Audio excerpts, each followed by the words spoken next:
വീണ്ടും ഒരു വസന്തം കൂടി. രചന സംഭാഷണം രുദ്രപ്രിയ. അവൾ പറഞ്ഞ ഓരോ വാക്കും അവളുടെ ഹൃദയത്തിൽ തറച്ചു. അവൾ പറഞ്ഞത് സത്യമല്ലേ? എന്തവകാശത്തിൻ്റെ പേരിലാണ് അവൾ എന്നോടൊപ്പം വരേണ്ടത്? അവളൊന്നു മാത്രമേ തന്നോട് ആവശ്യപ്പെട്ടിരുന്നുള്ളൂ. അതെങ്കിലും അവൾക്ക് തിരിച്ചു കൊടുക്കാമായിരുന്നു. പക്ഷേ അതും ചെയ്തില്ല. സത്യ ആലോചനയോടുകൂടി നന്ദുവിൻ്റെ വാക്കുകൾ മനസ്സിലിട്ട് കൂട്ടിയും കഴിച്ചും കിടന്നു. തിരിഞ്ഞും മറിഞ്ഞും കിടന്നിട്ടും സത്യയ്ക്ക് ഉറങ്ങാൻ കഴിഞ്ഞില്ല. നിദ്രാദേവി അവനെ കടാക്ഷിച്ചില്ല എന്ന് മനസ്സിലായി. മൊബൈലെടുത്ത് മണി നോക്കുമ്പോൾ ഏകദേശം 3 മണിയായി. പിന്നെ വേഗം തന്നെ സാരംഗിനെ വിളിച്ചുണർത്തി. ഡാ, വേഗം എഴുന്നേക്ക്, നമുക്കൊരിടം വരെ പോകാനുണ്ട്. എടാ, നേരം വെളുത്ത് വരുന്നതേ ഉള്ളൂ, അതിനിടയ്ക്ക് ഇപ്പോൾ എവിടെ പോകാനാ? അതൊക്കെ ഉണ്ട്, നിനക്കാകുമെങ്കിൽ എൻ്റെ ഒപ്പം വാ, അല്ലെങ്കിൽ വേണ്ട. ഓ, വരുന്നു. ഉറക്കം മുറിഞ്ഞ ദേഷ്യത്തിൽ സാരംഗ് എഴുന്നേറ്റ് നേരെ വാഷ്റൂമിലേക്ക് പോയി. അവൻ ഫ്രഷായി വരുമ്പോഴേക്കും സത്യയും ഫ്രഷായി ഇറങ്ങി. മുണ്ടാണ് വേഷം, മെറൂൺ ഷർട്ടും. നീ ഇതെവിടേക്കാ കല്യാണ പയ്യന്മാരെ പോലെ ഒരുങ്ങി? എൻ്റെ അടുത്ത ഫ്രണ്ടിൻ്റെ കല്യാണമുണ്ട്, അവിടെ പോവാനാ. എടാ, അതിന് എന്നെ വിളിച്ചില്ലല്ലോ, പിന്നെന്തിനാ ഞാൻ വരുന്നത്? അല്ലെങ്കിലും മാന്യന്മാരുടെ കല്യാണത്തിന് നിന്നെ ഒന്നും ക്ഷണിക്കില്ല. ഇതുപോലെ വലിഞ്ഞു കയറിയെങ്കിലും വരാനുള്ള യോഗം ഉണ്ടായല്ലോ, അത് തന്നെ ഭാഗ്യം. വെളുപ്പാങ്കാലത്ത് എൻ്റെ വായിൽ നിന്നും നീ പുളിച്ചതൊന്നും കേൾക്കണ്ട സത്യ. രണ്ടുപേരും കാറിൽ കയറി നേരെ അടുത്തുള്ള ഉമാമഹേശ്വര ക്ഷേത്രത്തിലേക്ക് പോയി. നീ അകത്തേക്ക് കയറിക്കോ, ഞാൻ വഴിപാടിനുള്ള ചീട്ടെടുത്തിട്ട് വരാം. ക്ഷേത്ര കൗണ്ടറിൽ ചെന്ന് താലി പൂജിക്കുന്നതിന് വേണ്ടിയുള്ള ടിക്കറ്റ് എടുത്തു. അതുമായി നേരെ ശ്രീകോവിലിൽ മേൽശാന്തിയുടെ കയ്യിലും ഏൽപ്പിച്ചു. തൊഴുത് വലം വെച്ചു വരുമ്പോഴേക്കും തിരുമേനി പൂജിച്ച താലിയും പ്രസാദവും സത്യയെ ഏൽപ്പിച്ചു. വേഗം അവനത് കയ്യിൽ വാങ്ങി. അപ്പോഴേക്കും സാരംഗം എത്തി. എന്നു മുതൽ തുടങ്ങി സാറിന് ഈ ഭക്തിയൊക്കെ? ഇന്നലെ പെണ്ണിൻ്റെ കയ്യിൽ നിന്ന് ഒരെണ്ണം കിട്ടിയപ്പോൾ ഇവനാകെ നന്നായിപ്പോയി. സാരംഗ് കളിയാക്കി ചിരിച്ചു. പിന്നീട് യാത്ര തുടങ്ങുമ്പോൾ കാർ നേരെ ചെന്ന് നിന്നത് നന്ദുവിൻ്റെ വീട്ടുമുറ്റത്തായിരുന്നു. പുറത്തേക്ക് ഇറങ്ങുമ്പോൾ സാരംഗ് ചുറ്റും നോക്കി. നേരം പരപരാന്ന് വെളുത്ത് വരുന്നതേയുള്ളൂ. നീ ഇത് എന്തൊക്കെയാ സത്യ കാണിച്ചു കൂട്ടുന്നത്? ഇവിടെ ആരും ഉറക്കം എഴുന്നേറ്റില്ലെന്ന് തോന്നുന്നു. അപ്പോഴേക്ക് രമേശൻ പുറത്തേക്ക് ഇറങ്ങി വന്നു. ആഹാ, നീയും ഉണ്ടായിരുന്നോ കൂടെ? സാരംഗിലെ നോക്കി രമേശൻ ചിരിച്ചു. ഓ, അപ്പോൾ ഇത് രണ്ടുപേരും കൂടി അറിഞ്ഞുകൊണ്ടുള്ള കളിയാണ്. മുറ്റത്ത് തന്നെ നിൽക്കാനാണോ ഭാവം? കയറി അകത്തേക്ക് വാ രണ്ടും. അമ്മായി നല്ല ചൂട് ചായ ഉണ്ടാക്കി വെച്ചിട്ടുണ്ട്. അപ്പോൾ എല്ലാം നേരത്തെ പ്ലാൻ ചെയ്തിട്ടാണല്ലോ നിൻ്റെ വരവ്. സാരംഗ് സത്യയുടെ മുഖത്തേക്ക് നോക്കിയതും ഇളിഞ്ഞ ചിരി പാസ്സാക്കി കൊടുത്തു അവൻ. എത്ര വലിയ ബിസിനസ്സാണെന്ന് പറഞ്ഞാലും ചില കാര്യങ്ങളിൽ നീ ഇപ്പോഴും തറയാണല്ലോടാ. സാരംഗ് സത്യയെ കളിയാക്കി. എൻ്റെ പെണ്ണിനെ സ്വന്തമാക്കുന്നതിന് ഞാൻ എത്ര വേണോ തറയാകും. 3 പേരും അകത്തേക്ക് കയറി ചെല്ലുമ്പോൾ അമ്മ അവർക്കുള്ള ചായയുമായി പുറത്തേക്ക് വന്നു. സാരംഗിന് അവരുടെയൊക്കെ മുന്നിൽ നിൽക്കുന്നതിന് തന്നെ മടി തോന്നി. അമ്മയും അച്ഛനും എന്നോട് ക്ഷമിക്കണം. നിങ്ങളോടെല്ലാം ഞാൻ തെറ്റ് ചെയ്തു. അതെല്ലാം പറഞ്ഞ് തിരുത്തുവാനാണ് എൻ്റെ ശ്രമം.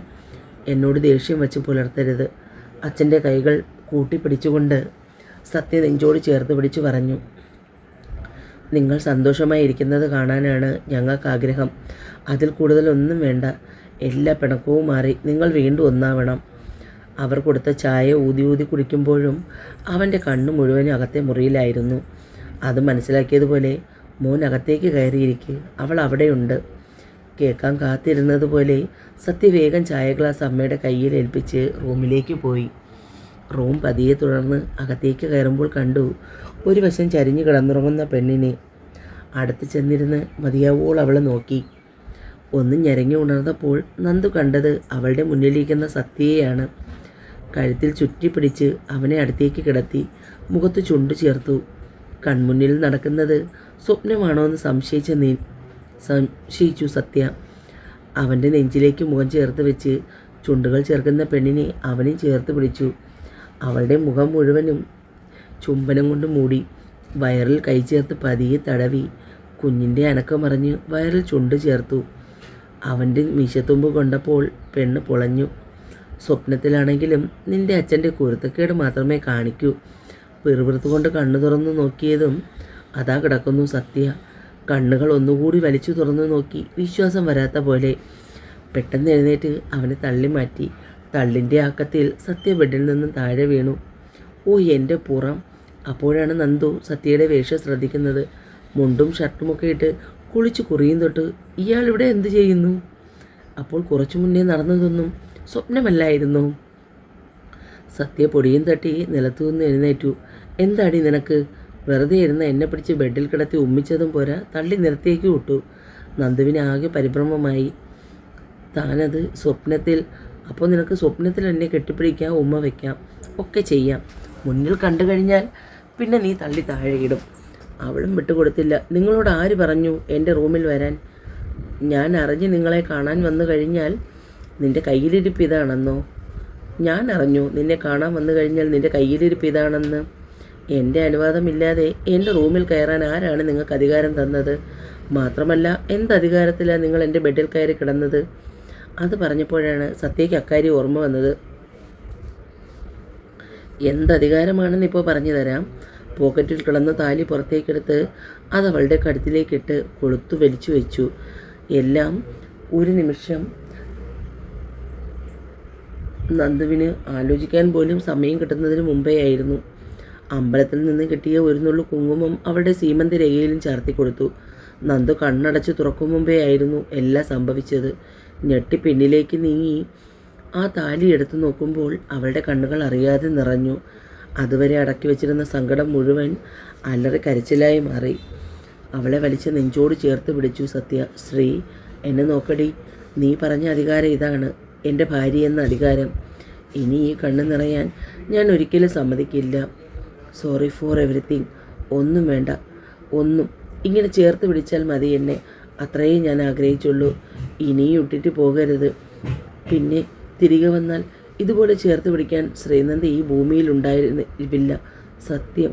അതുവരെയുള്ള എല്ലാ സങ്കടവും അവളുടെ പറയാതെ പറച്ചിലിൽ അലിഞ്ഞു തീർന്നു. ഇനി ഒരിക്കലും ഈ കണ്ണു നിറയാൻ ഞാൻ സമ്മതിക്കില്ല. നമ്മുടെ ജീവിതത്തിൽ ഇനിയാണ് ശരിക്കും വസന്തം കടന്നു വരുന്നത്. അത് പുറത്തുനിന്ന സാരംഗ് രമേശനും കേട്ടു. പെട്ടെന്ന് ഫ്രഷായി വന്നാൽ നമുക്കെല്ലാവർക്കും കൂടിയിരുന്ന് ബ്രേക്ക്ഫാസ്റ്റ് കഴിക്കാം. നന്ദു വേഗം ഉടുത്തു മാറാനുള്ള ഡ്രസ്സും എടുത്തുകൊണ്ട് വാഷ്റൂമിലേക്ക് പോയി. അവൾ പോകാൻ തുനിഞ്ഞതും അവൻ അവളെ ചേർത്ത് പിടിച്ചു. നെറുകിലും കണ്ണിലും കവിളിലും ഒക്കെ ചുണ്ട് ചേർത്തു. അവൻ്റെ ചുണ്ടുകൾ അവളുടെ ചുണ്ടിലേക്ക് വന്നതും അവൾ വേഗം അകന്നു മാറി. സത്യ റൂമിന് പുറത്തേക്ക് വന്നു. രമേശും സാരംഗും അവനെ ആകമാനം ഒന്നൊഴിഞ്ഞു നോക്കി. അവരുടെ നോട്ടം കണ്ടപ്പോൾ സത്യയ്ക്ക് ചിരി വന്നു. സാരംഗ് സത്യയുടെ കവിളിൽ തിരിച്ചും മറിച്ചും നോക്കി. നീ എന്താ സാരംഗ് ഇങ്ങനെ നോക്കുന്നത്? രമേശൻ കാര്യം മനസ്സിലാക്കാതെ സത്യയുടെ മുഖത്തേക്ക് നോക്കി. അത് പറയാൻ വിട്ടുപോയി. പെങ്ങൾ കാര്യമായി ഇവൻ്റെ കവിളിലൊന്ന് കൊടുത്തു ഇന്നലെ. അപ്പോൾ പോയ കിളികൾ ഇതുവരെ മടങ്ങി വന്നില്ല. വീണ്ടും വല്ലതും കിട്ടിയോ എന്നറിയാൻ നോക്കിയതാണ്. ചിരിച്ചുകൊണ്ട് സാരംഗ് അങ്ങനെ പറഞ്ഞപ്പോൾ രമേശനും അതിൽ പങ്കുചേരുന്നു. കുളിച്ചൊരുങ്ങി നന്ദു കണ്ണാടിയുടെ മുന്നിൽ വന്ന് നിന്നു. കഴുത്തിലെ താലി കയ്യിലെടുത്ത് ചുണ്ടോട് ചേർത്തു. നെറുകിലെ കുങ്കുമം. സന്തോഷം കൊണ്ട് കണ്ണ് നിറഞ്ഞു. സത്യ മുറിയിലേക്ക് കയറി വന്നു. മുണ്ട് നേരിയതുമാണ് അവളുടെ വേഷം.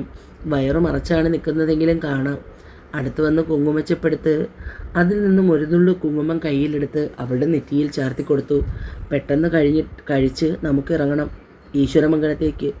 എല്ലാവരുടെയും മുന്നിൽ കൊണ്ട് നിർത്തണം എനിക്ക് എൻ്റെ പെണ്ണിനെ. അത് ഉടനെ വേണോ? മടിച്ച് നന്ദു ചോദിച്ചു. വേണം, ഉടനെ വേണം. ഇനിയും കാത്തിരിക്കാൻ കഴിയില്ല എനിക്ക്.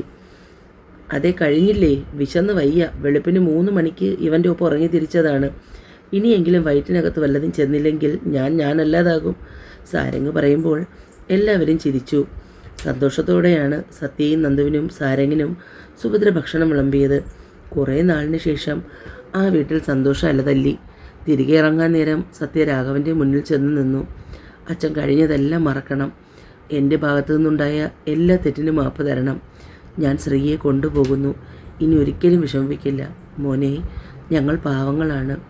നിങ്ങളുടെ അത്ര പഠിപ്പും വിവരവും ഇല്ല. അതുകൊണ്ട് നിങ്ങളെ ഉപദേശിക്കാനും അഭിപ്രായം പറയാനും ഒന്നും ഞങ്ങൾക്ക് കഴിയില്ല. പക്ഷേ ജീവിതമാണ്, അതൊന്നേ ഉള്ളൂ. നിങ്ങളത് തുടങ്ങിയിട്ടേ ഉള്ളൂ. തെറ്റുകുറ്റങ്ങളുണ്ടാകും. പക്ഷേ അത് ക്ഷമിച്ചും പുറത്തും മുന്നോട്ട് പോകാൻ നോക്കണം. നീ അവളുടെ കഴുത്തിൽ കെട്ടിയ ഈ താലി ഇനി ഒരിക്കലും അഴിച്ചു മാറ്റാൻ ഇടയാകരുത്. ഇല്ലച്ചാ, ഞാൻ നോക്കിക്കൊള്ളാം. ഉച്ചയോടെ അവിടെ നിന്നിറങ്ങി. സത്യയും നന്ദുവും പിന്നിലും സാരംഗ് ഡ്രൈവിംഗ് സീറ്റിലും രമേശൻ അടുത്തിരുന്നു. അന്താരാഷ്ട്ര കാര്യങ്ങൾ സംസാരിക്കുകയാണ്. സത്യയുടെ കൈ നന്ദുവിൻ്റെ കയ്യിൽ മുറുകി. അവളെ നെഞ്ചിൽ ചേർത്ത് പിടിച്ചു. ഈശ്വരമംഗലം ഗേറ്റ് കടന്ന് കാർ പോർച്ചിൽ ചെന്ന് നിൽക്കുമ്പോൾ സത്യ നന്ദുവിനെയും കൂട്ടി ഇറങ്ങി. സാരംഗ് മുൻകൂട്ടി അറിയിച്ചതിനെ തുടർന്ന് നന്ദുവിനെ സ്വീകരിക്കാൻ എല്ലാവരും ഉണ്ടായിരുന്നു. നിലവിളക്കുമായാണ് സുമയും ലതയും നന്ദുവിനെ അകത്തേക്ക് സ്വീകരിച്ചു കൊണ്ടുപോയത്. മാധവനും രവീന്ദ്രനും മുത്തശ്ശനും സത്യയെ ചേർത്ത് വിളിച്ചു. ഇപ്പോഴാണ് ഈശ്വരമംഗലത്തെ സത്യപ്രതാപ് കുറച്ചുകൂടി ഉയർന്നത്. നിന്റെ കൂടെ ചേരേണ്ടത് അവളാണെന്ന് നിനക്കെപ്പോഴെങ്കിലും മനസ്സിലായല്ലോ. അവൾക്ക് എന്തൊക്കെ കൊടുത്തിട്ടും മതിയാവുന്നുണ്ടായിരുന്നില്ല സുമയ്ക്കും ലതയ്ക്കും. യാത്രാക്ഷീണം കാരണം നന്ദുവിന് തളർച്ച തോന്നി. എനിക്കൊന്ന് കിടക്കണം അമ്മേ, വല്ലാത്ത തളർച്ച. മോളെന്തായാലും പോയി റെസ്റ്റ് എടുക്ക്. നന്ദു നേരെ റൂമിലേക്ക് ചെന്നു. ഉടുത്തിരുന്ന നേരിയതും മുണ്ടും അഴിച്ചു മാറ്റി നൈറ്റി എടുത്തിട്ട് ബെഡിൽ കയറി കിടന്നു. കാലിലിപ്പോൾ കുറച്ച് നീരുണ്ട്. കിടന്ന പാടെ അവൾ ഉറങ്ങി. രമേശ് സാരംഗുമായി സംസാരിച്ചുകൊണ്ടിരിക്കുമ്പോൾ സത്യ റൂമിലെത്തി. നന്ദു ഉറങ്ങുന്നത് കണ്ട് അവളെ ശല്യപ്പെടുത്താതെ അവൻ വാഷ്റൂമിലേക്ക് പോയി. വൈകുന്നേരം മുതൽ തുടങ്ങി നാളെ നൂലുകെട്ട് ചടങ്ങിൻ്റെ ഒരുക്കങ്ങൾ. ശ്രാവൺ കുഞ്ഞിനെയും കളിപ്പിച്ചിരിക്കുകയാണ്. കുഞ്ഞിനോട് കാര്യം പറയുന്നത് കേട്ടാൽ തോന്നും അവൾക്കെല്ലാം മനസ്സിലായെന്ന്. വീട്ടിലെ എല്ലാവർക്കും വലിയ സന്തോഷമാണ്. നീലു കുറച്ചുകൂടി വണ്ണം വെച്ച് വെളുത്തു. കുഞ്ഞിനെ കുളിപ്പിക്കുന്നതിനിടയിൽ ശിവ ഇടയ്ക്കിടയ്ക്ക് നീലുവിൻ്റെ കാൽപാദത്തിൽ ഇക്കിളിയിടും. ഇടയ്ക്കിടയ്ക്ക് പെണ്ണ് കുറിപ്പിച്ചു നോക്കും. അമ്മയും അമ്മായിയും ഏട്ടത്തിയും കുഞ്ഞിൻ്റെ ആഭരണങ്ങൾ എടുത്ത് നോക്കുന്ന തിരക്കിലാണ്. ദിയ വ്യക്തമായി കാണുന്നുണ്ട് രണ്ടിൻ്റെയും കഥകളി. അവൾക്ക് ചിരി വന്നു. എന്തിനാടി പെണ്ണെ നീ ഇങ്ങനെ ചിരിക്കുന്നേ?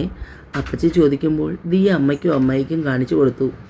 എൻ്റെ ശിവ, നിനക്ക് ഉമ്മറത്ത് പോയി നാളത്തെ ചടങ്ങിൻ്റെ കാര്യങ്ങൾ അന്വേഷിച്ചൂടെ? നിൻ്റെ ഭാര്യയും കൊച്ചിനെയും ആരും ഒരിടത്തും എടുത്തുകൊണ്ട് പോവില്ല. അമ്മ അങ്ങനെ പറഞ്ഞപ്പോൾ ചമ്മി ചിരി ചിരിച്ചുകൊണ്ട് ശിവ എഴുന്നേറ്റ് പുറത്തേക്ക് പോയി. അവൻ്റെ ചമ്മലോട് കൂടിയ വരവ് കണ്ട് നിരഞ്ജന നിർമ്മൽ അവനെ കളിയാക്കി. പുറത്തു പോകുന്ന ആരെങ്കിലും ഉണ്ടെങ്കിൽ നീലുവിന് വയ്ക്കാൻ കുറച്ച് മുല്ലപ്പൂവ് വാങ്ങി വരണം, ദിയ പറഞ്ഞു. അതിനാരെങ്കിലും പോകേണ്ട കാര്യം എന്താ? അവളുടെ കെട്ടിയും തന്നെ പോയാൽ പോരെ? നിർമ്മൽ ചോദിച്ചു. അത് ശരിയാണ്, അളിയൻ തന്നെ പോയാൽ മതി. നിരഞ്ജനും ശരിവെച്ചു. ഞാൻ പോകും, എൻ്റെ ഭാര്യയ്ക്ക് പൂവും വാങ്ങും. ശിവ ഫോമിലായി.